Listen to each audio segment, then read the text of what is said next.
কৈ থাকিলেও উৰকে নপৰে ৩৭ নং ৰাষ্ট্ৰীয় ঘাইপথৰ দুৰৱস্থাৰ কথা।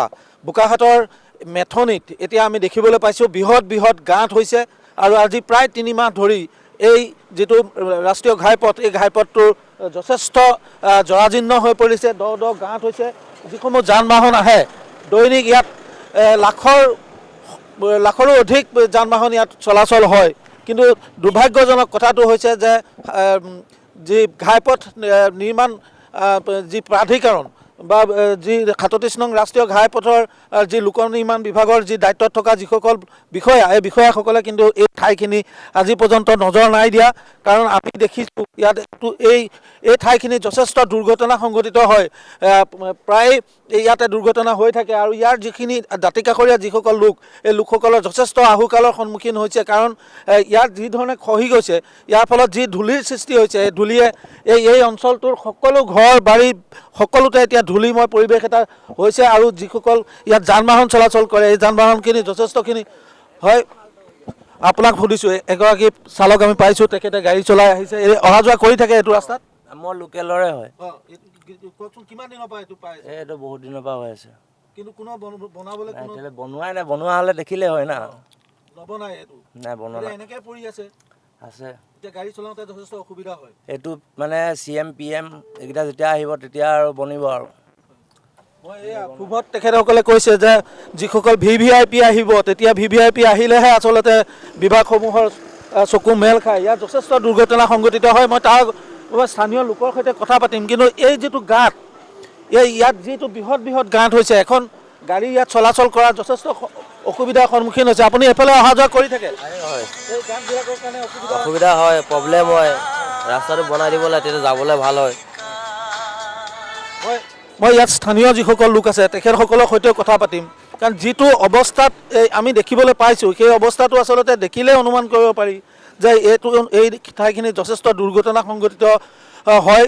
আৰু ইয়াত যিটো গাঁত সৃষ্টি হৈছে, এই গাঁতবিলাকে যান বাহনৰ যথেষ্ট অসুবিধাৰ সন্মুখীন কৰিছে। আপোনালোকে কি ধৰণৰ অসুবিধা পাইছে কওকচোন? এইটো ঘৰ দুৱাৰটো আপুনি নিজেই চাইছে, ভাত পানী চব একদম চব ধূলি সোমাই গৈছে, বস্তু পানীও নষ্ট হৈছে।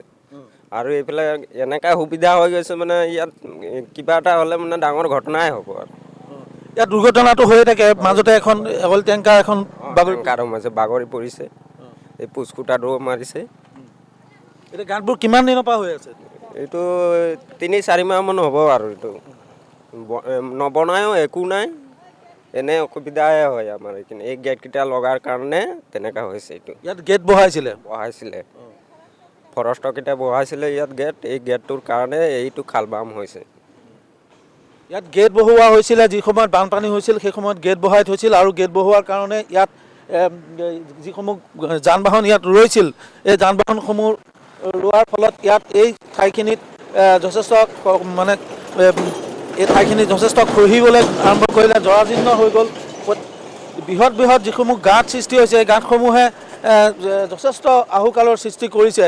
আৰু এইটো এটা ৰাষ্ট্ৰীয় ঘাইপথ বুলি আচলতে কোনো ভাবিবই নোৱাৰে। এনেকুৱা যি এটা পৰিৱেশ, এই পৰিৱেশ অসমৰ ক'তো নাই। কিন্তু বোকাখাটৰ এই যি ৩৭ নং ৰাষ্ট্ৰীয় ঘাইপথ, এই ঘাইপথটোত এই ধৰণৰ এটা জৰাজীৰ্ণ ৰূপ আমি দেখিবলৈ পাইছোঁ। অনুৰূপ একেধৰণৰ এটা আমি অৱস্থা কিছুদিন আগতে আমি দেখুৱাইছোঁ যে বোকাখাটৰ নাহৰজান তিনিআলিৰ পৰা গড়মূৰলৈকে এই ঠাইখিনিত এই ৩৭ নং ৰাষ্ট্ৰীয় ঘাইপথটো যথেষ্ট ইয়াত দ গাঁত সৃষ্টি হৈছে, যথেষ্ট জৰাজীৰ্ণ হৈ পৰিছে।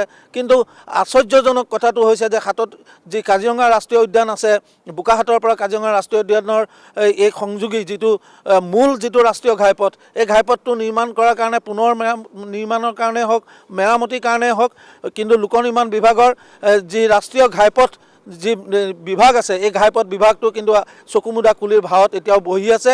তেওঁলোকৰ কাণসাৰ নাই। কাৰণ এনেধৰণৰ যি লাখ বাহন আহে, এই বাহনসমূহ কোন সময়ত কেতিয়া দুৰ্ঘটনাত পতিত হ'ব তাৰ কোনো ভৰসা নাই।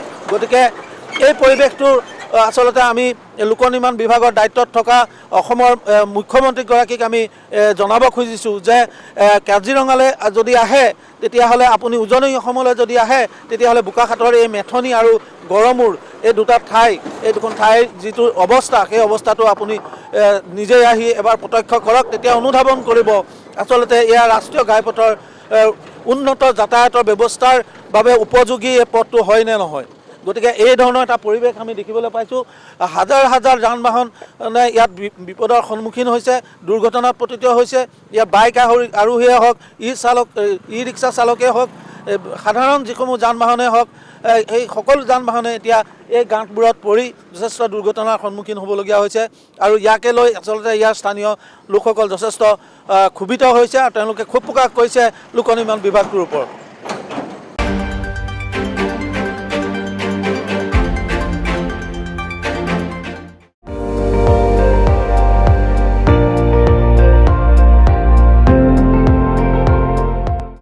আপুনি চাই আছে ND24, সৰ্বশ্ৰেষ্ঠ নহয় সৰ্বোত্তমৰ দৌৰত।